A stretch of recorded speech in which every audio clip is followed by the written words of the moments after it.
अध्यक्ष सीपी जोशी ने नई टीम की घोषणा की है। नारायण पंचारिया, बाबा बालकनाथ, चुन्नीलाल गरासिया, मुकेश धादेच, सरदार अजयपाल सिंह, प्रभुलाल सैनी, सीआर चौधरी, मोतीलाल मीणा, ज्योति मिर्दा और नाहर जोधा को प्रदेश उपाध्यक्ष बनाया है।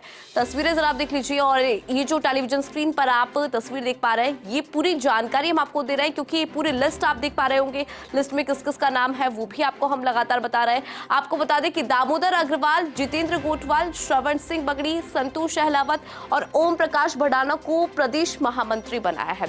इसके अलावा विजेंद्र पुनिया, वासुदेव चावला, पिंकेश पोरवाल, भूपेंद्र सैनी, डॉक्टर महेंद्र कुमावत, अनंतराम विश्नोई, साथ ही सांवलाराम देवासी, अनुसुईया गोस्वामी, स्टेफी चौहान, अजित मांडण, मिथिलेश गौतम, आईदान सिंह भाटी और अनीता कटारा को प्रदेश महामंत्री बनाया है। इसके अलावा पंकज गुप्ता को बनाया भाजपा का प्रदेश कोषाध्यक्ष, अनिल सिसोदिया को बनाया है प्रदेश सह कोषाध्यक्ष। बड़ी जानकारी आपको दे रहे, नई टीम की घोषणा कर दी गई है।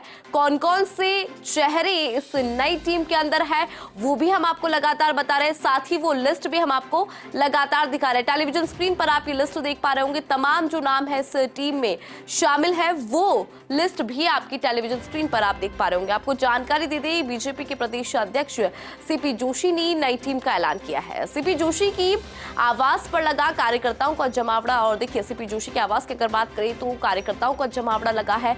पदाधिकारियों ने सीपी जोशी का आभार जताया। नए प्रदेश मंत्री भूपेंद्र सैनी सहित कई नेता मिलने पहुंचे हैं प्रदेश अध्यक्ष सीपी जोशी से। उनसे मिले, कई नेता मिले। आपको बता दें कि नए प्रदेश मंत्री भूपेंद्र सैनी सहित कई जो नेता है वो प्रदेश अध्यक्ष से मिलने पहुंचे थे और पदाधिकारियों ने सीपी जोशी का इस दौरान आभार जताया। सीपी जोशी के आवास पर कार्यकर्ताओं का जमावड़ा देखने को मिला क्योंकि भारतीय जनता पार्टी के प्रदेश अध्यक्ष सीपी जोशी, उनके अलावा एक नई टीम का ऐलान हुआ है। इस नई टीम के अंदर तमाम नाम शामिल है, वो भी हम आपको लगातार बता रहे हैं। इसके अलावा आपको बता दें कि जैसे ही इस टीम का ऐलान हुआ, सीपी जोशी के आवास पर कार्यकर्ताओं का जमावड़ा देखने को मिला। पदाधिकारियों ने सीपी जोशी का आभार जताया क्योंकि एक नई टीम बनी है। नई टीम के साथ जिम्मेदारी नई है और जिम्मेदारी देखिए कौन कौन से चेहरे को दी गई है टेलीविजन स्क्रीन पर आप देख पा रहे होंगे। तो अगर आप नजर डालेंगे टीम सीपी जोशी पर तो आपको वो नाम दिखेंगे जो नाम इसमें शामिल है। इसके अलावा देखिए, टीम बना दी गई है, जिम्मेदारियां अब जो है वो मिलेगी और जिम्मेदारियों के साथ ही लोकसभा चुनाव है। 25 सीटें भारतीय जनता पार्टी के सामने है और इन 25 सीटों को लेकर ये टीम भी काफी ज्यादा महत्वपूर्ण मानी जा रही है। अधिक जानकारी लेंगे, हमारे साथ हमारे पॉलिटिकल एडिटर योगेश शर्मा जी बने हुए हैं।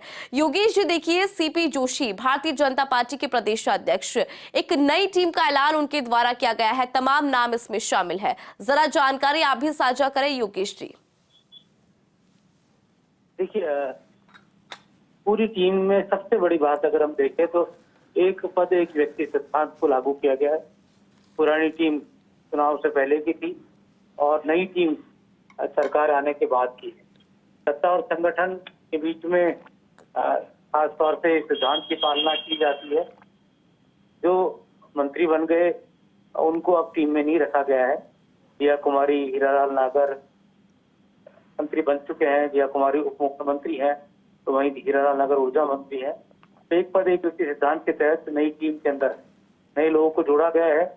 और खास बात ये भी है कि जो भले ही बीता चुनाव कुछ नेता हारे हैं लेकिन उसके बावजूद उन पर इस टीम में भरोसा जताया है। सबसे बड़ी बात कि सीपी जोशी बीजेपी के प्रदेश अध्यक्ष, उनकी अगुवाई में भारतीय जनता पार्टी लोकसभा का चुनाव लड़ेगी, ये तय हो चुका है। क्योंकि नई टीम बनाने की उनको इजाजत मिली और एक तरह से कहा जाए तो उनके निर्देशन में नई टीम काम करेगी। और नई टीम बनने के बाद ही थोड़ी देर पहले ही सीपी जोशी मेहंदीपुर बालाजी के लिए निकले थे दर्शनों के लिए। कहा जा सकता है पूरी नई टीम, खास बात ये भी है कि इस नई टीम में योग्य, अनुभवी और नए चेहरों का समावेश है। संघ परिवार से ताल्लुक रखने वाले, विद्यार्थी परिषद की पृष्ठभूमि से आने वाले युवा नेताओं को जगह दी गई है। तो वही पुराने नेताओं पर भी भरोसा जताया गया है। तो सबसे बड़ी बात है। बिल्कुल योगेश जी, पुराने चेहरों पर भरोसा जताया है। अगर जानकारी आपसे ये लेना चाहें कि कौन कौन से वो नाम हैं और किस किस को क्या जिम्मेदारियां यहाँ पर सौंपी गई है, क्योंकि 25 सीटें साधना भारतीय जनता पार्टी के लिए एक महत्वपूर्ण जिम्मा है।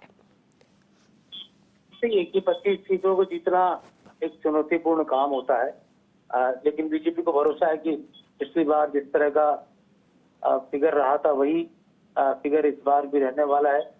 नरेंद्र मोदी के नाम पर फिर से 25 सीटें बीजेपी हासिल कर लेगी राजस्थान में, और अब सरकार भी है तो उसका भी एक फायदा बीजेपी नेतृत्व को लग रहा है कि होगा।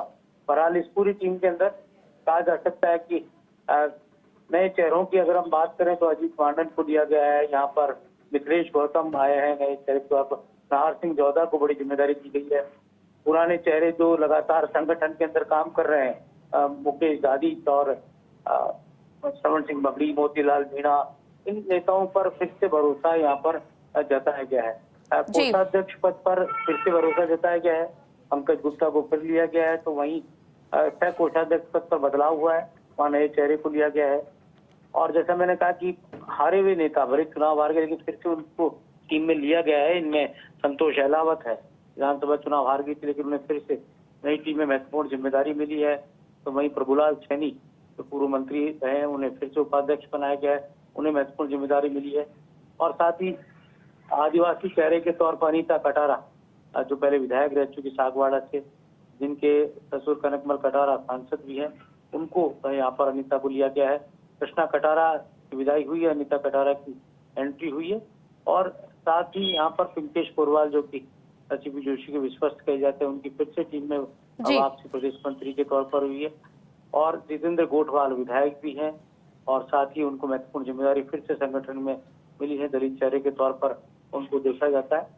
ओपी बढ़ाना जो कि गुर्जर समाज से ताल्लुक रखते हैं, ओबीसी मोर्चे के प्रदेश अध्यक्ष थे और अब उन्हें पार्टी की मुख्य टीम में यहाँ स्थान दिया गया है।